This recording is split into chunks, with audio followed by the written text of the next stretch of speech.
Hi, dear parents. This is Mom Harsha. Today, the topic that I've picked up to talk is mom's or parents' favorite topic. लिखाओगे कब ma'am? कब लिखना बच्चे को शुरू कराओगे? The time they take admission in the play school, the child is 1.8 or 2 years. The first question is, ma'am इसको कब से लिखाओगे?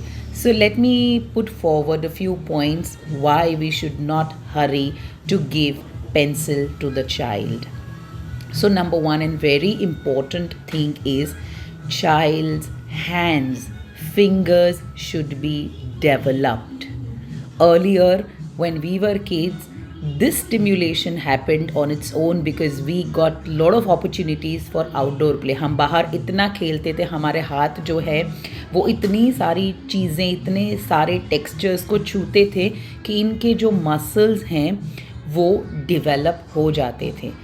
Today's children have a different lifestyle, so they do not get in contact with those textures, so their fingers, muscles are not developed as they should. और जब पहले हम लिखते थे, हमने जब लिखना शुरू किया था उस टाइम पे इतना लिखने का प्रेशर भी नहीं था. So now we have to understand कि अगर हमने डेवलपमेंट से पहले बच्चे को पेंसिल दे दी तो आगे जाके हमको ही प्रॉब्लम होगी. And this is I am talking with experience because अभी जो बच्चे यहाँ से निकल के स्कूल में ग्रेड 3-4 में गए हैं, उनके parents they come back and they share their worries कि मैम इनकी राइटिंग अच्छी नहीं है, पेंसिल बहुत टाइम तक ये पकड़ नहीं सकते, their hand start paining and they complain मुझे लिखना नहीं है, मुझे लिखना नहीं है. So the very important thing is that we have to understand कि बच्चा एजुकेशन में आता है तो उसके बाद 20 साल तक उसे इस फील्ड में रहना है. तो इसके लिए अगर हम प्रेशर करेंगे शुरुआत में तो आगे जाके ये बर्नआउट होने ही वाले हैं. So it's very important that we are very mindful in that and we adapt the method of marathon कि हम स्लो शुरुआत करें लेकिन टिके रहें. नर्सरी, जूनियर, सीनियर में हमको जल्दी होती है लिखना लिखना लिखना, स्कूल में लिखाएंगे इसलिए आप प्ले हाउस में शुरू कर दो. तो अभी जो प्ले हाउस का डेवलपमेंट है वो कब करें हम, बिकॉज हर एक एज का एक स्टेज होता है, एक डेवलपमेंट होता है. तो थोड़ी चीज़ें मैं आज यहाँ पे आपको दिखाना चाहती हूँ कि आप समझें कि अगर टाइम से आप हर एक चीज़ करेंगे तो डेफिनेटली ये लॉन्ग लास्टिंग रहेगा. तो मैं हर एक पेरेंट से यही हमेशा रिक्वेस्ट करती हूँ कि भागे नहीं कि मैम इसको लिखना सिखाइए, लिखना सिखाइए. हैंड्स, फिंगर्स और मसल्स का डेवलपमेंट बहुत बहुत बहुत इम्पॉर्टेंट है. बिकॉज़ जो बच्चे होते हैं उनका ग्रोथ इस प्रकार से होता है कि वो बड़े से छोटी चीज़ों की तरफ जाते हैं. जैसे बॉल्स हम पहले उनको देते हैं कैच करने के लिए, तो पहले हम बड़े बॉल्स देते हैं ताकि उनका आई और हैंड का कोऑर्डिनेशन हो. उसके बाद हम उनको छोटे बॉल्स देते हैं. वैसे ही जब हम पेंसिल्स या क्रेयॉन्स देना शुरू करते हैं तो पहले हम थिक चीज़ें उनके हाथ में देते हैं ताकि क्या है कि वो जो उनका फिंगर, मिडल फिंगर और थंब जो है, index, middle and thumb finger का जो कोऑर्डिनेशन है, बिकॉज उसको पकड़ने के लिए वो तीनों को क्लोज आना ज़रूरी है और उसके लिए उनके पूरे हैंड्स के जो मसल्स है वो स्ट्रेंथ होने चाहिए, वो स्ट्रॉन्ग होने चाहिए. वरना वो हमेशा कंप्लेन करते रहेंगे कि मम्मा दर्द हो रहा है, मम्मा दुख रहा है, ऐसे करके. इनके फाइन मोटर स्किल्स जो है वो डेवलप होने चाहिए. वो एक्टिविटीज़ हमको करवानी चाहिए जिनसे उनकी जो ट्राइपॉड ग्रिप जो मैंने बताया अभी, thumb, index finger and the middle finger, इन तीनों का जो कॉम्बिनेशन है वैसी एक्टिविटीज़ हमको करवानी चाहिए. अगर वो डेवलप नहीं हुई है and directly we are forcing to give the pencil to the child and ask the child to do straight standing line, sleeping line or scribbling or whatever, it is not going to help. Because इनको तुरंत ही उस juncture पे, जहाँ पे ये junction होता है, वहाँ पे दर्द होने लगता है. तो इट्स वेरी इम्पॉर्टेंट कि हम इन चीज़ों का ध्यान दें.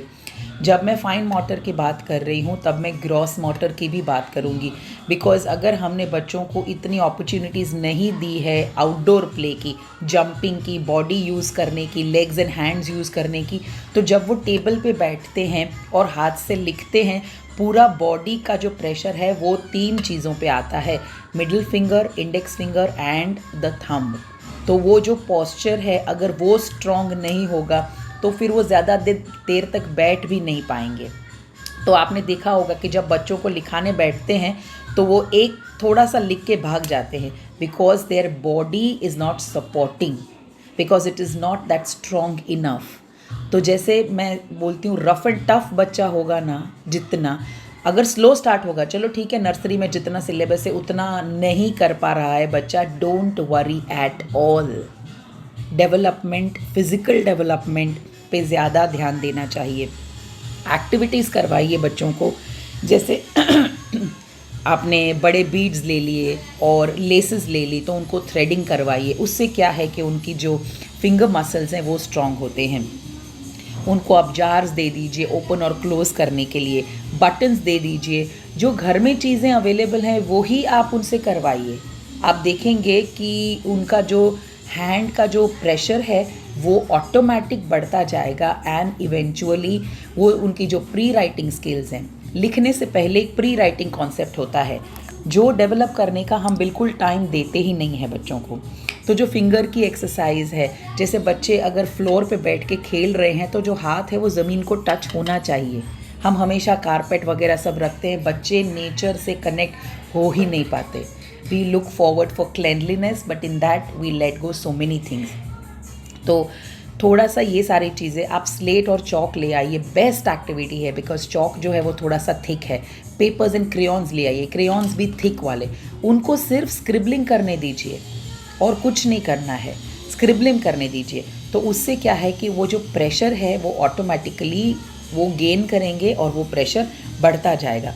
इसमें हैंड आई कोऑर्डिनेशन भी बहुत ज़रूरी है, बिकॉज जब भी बच्चा लिखता है तो वो नीचे देखता है, पेंसिल को देखता है, वो बुक की लाइंस को देखता है और दिमाग में एक सेटिंग करता है। लेकिन अगर वो कंसंट्रेशन को टाइम नहीं दिया डेवलप करने के लिए तो वो होने ही नहीं वाला है। अल्टीमेटली हम जल्दी कर रहे हैं, लिखे स्लैंडिंग लाइन, स्टीपिंग लाइन, ये सब लिखे बच्चा, बिकॉज स्कूल में जाने वाला है। वो अभी तो शायद प्रेशर में कर भी लेगा, लेकिन ये प्रेशर का आपको आगे जाके काउंटर इफ़ेक्ट ज़रूर देखने को मिलेगा। तो ऐसी चीज़ें करवाइए उनके पास जिनसे उनकी हैंड्स, जैसे स्माइली बॉल है, उनके हाथ में देके सिर्फ उनको प्रेस करवाइए, जस्ट प्रेस करवाइए, उससे उनका जो पूरा मूवमेंट है ओपन एंड क्लोज का वो होगा। ऐसी कोई भी सॉफ्ट चीज़ें हैं, जैसे क्ले है, जैसे वाटर स्लाइम है, वो सारी चीज़ें हैं जो बच्चों के हैंड्स को हमेशा हेल्प करती है। तो राइटिंग से पहले होता है प्री राइटिंग, तो उस पर ज़्यादा फोकस करें, ना कि सीधा मैम मेरे बच्चे को लिखवाइए, मेरे बच्चे को लिखवाइए। तो हमेशा इस पैटर्न में अगर आप जाएंगे तो आगे जाके, बिकॉज अभी आप इस दौर से तो निकल जाओगे, चलो फोर्स करवा दिया, मैंने लिखवा दिया, ट्यूशन में बिठा दिया, टीचर ने भी करवा दिया, फोर्सेबली बच्चे ने कर भी लिया। लेकिन आगे जाके जब बच्चों को उनके टेस्ट पेपर्स और वो सब लिखने होंगे, तभी उनके हैंड राइटिंग, उनकी स्पीड, उनकी एफिकेसी, वो सब आपको दिखाई देगा। तो जो फाउंडेशन है उसको थोड़ा सा टाइम दीजिए ग्रो करने के लिए। उसमें अगर जल्दी करेंगे तो आगे जाके वो बिल्डिंग कैसे टिकेगी, आई डोंट नो। तो I hope this audiogram helps you all. For any kind of assistance, please feel free to WhatsApp me. I will be happy to help, but keep a marathon approach. Slow